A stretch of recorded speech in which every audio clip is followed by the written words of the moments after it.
Hey, welcome everybody to another short take here on Faith Seeking Understanding. I'm Alan Bevere, your host, and today's short take is an attempt to answer the question, who are the Nephilim?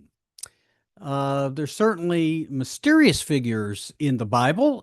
They show up very briefly, but there's been a lot of debate over the centuries as to identify who the Nephilim are. We find them in Genesis 6, 1 through 4, right before the flood story. And the way to begin is to read that text. So let me read that. It's on the screen if you're watching on YouTube. When people began to increase in number on the face of the ground, and daughters were born to them, the sons of God saw that they were fair and that they took wives for themselves of all that they chose. Then the Lord said, My spirit shall not abide in mortals forever, for they are flesh. Their days shall be 120 years. The Nephilim were on the earth in those days and also afterward when the sons of God went into the daughters of humans who bore children to them. These were the heroes that were of old, warriors of renown. So this is a very short and puzzling passage. Um, and as people multiplied on the earth, we're told it's the sons of God who noticed the daughters of men. They were beautiful, took them as wives. Uh, and then their children are mentioned. And then, almost as a side note, you get this: the Nephilim were on the earth in those days, describing them as famous heroes and warriors. Well, that's not much, folks. So let's drill down to see if we can at least come up with some kind of answer as to the identity of the Nephilim. So, who were the sons of God? That's the first question. One ancient interpretation, especially in early Jewish writings, says that they were angels, not the good kind of angels, but fallen angels who crossed a line they weren't supposed to cross. They had relationships with human women, and their children were the Nephilim. Something perhaps not fully divine nor fully human. Books like First Enoch really run with this idea, describing these beings as huge and violent, and part of the reason the world became so corrupt.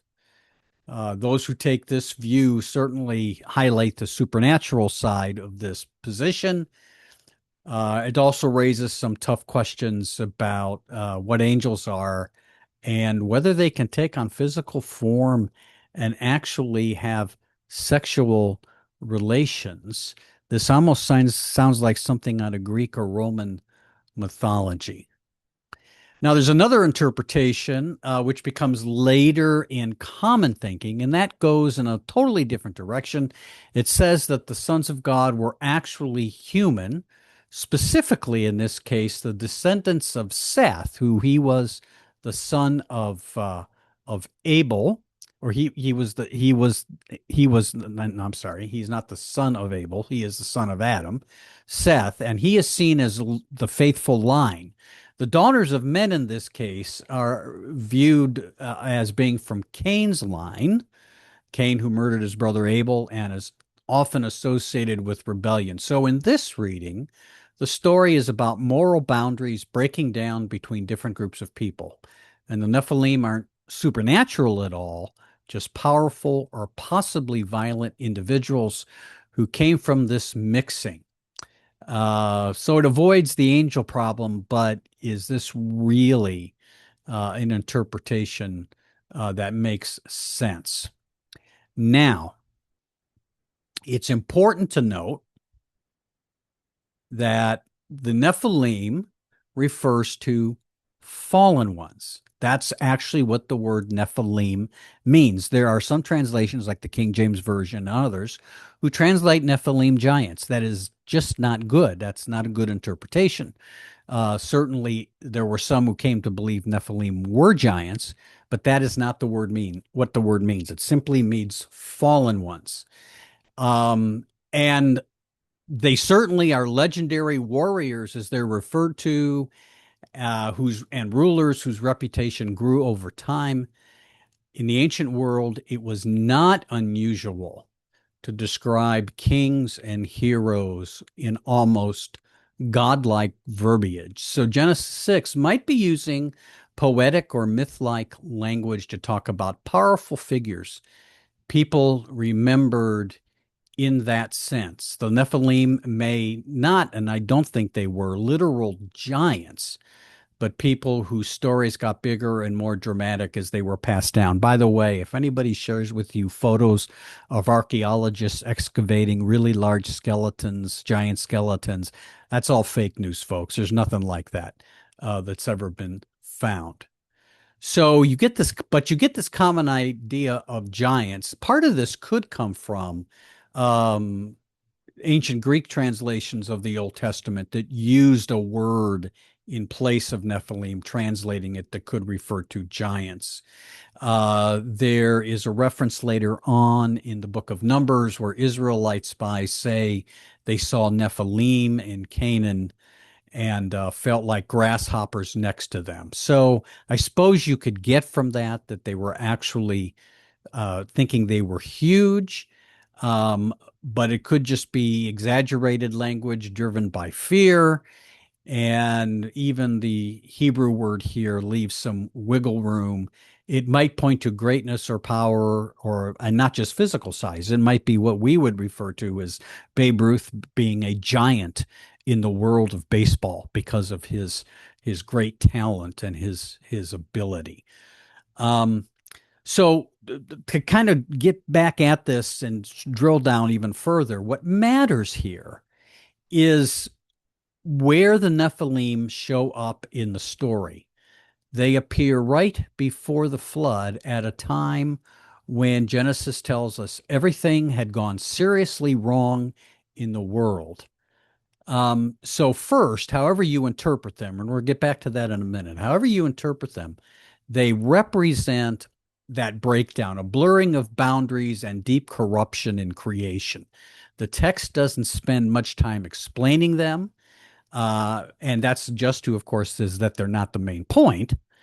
Um, but they are more like a signal that things have gotten out of hand. Now, what's really interesting is a lot of scholars have interpreted the Nephilim story just before the flood, that the Nephilim is kind of prologue to the flood story. Some have suggested that it's actually the flood story is the epilogue to the Nephilim.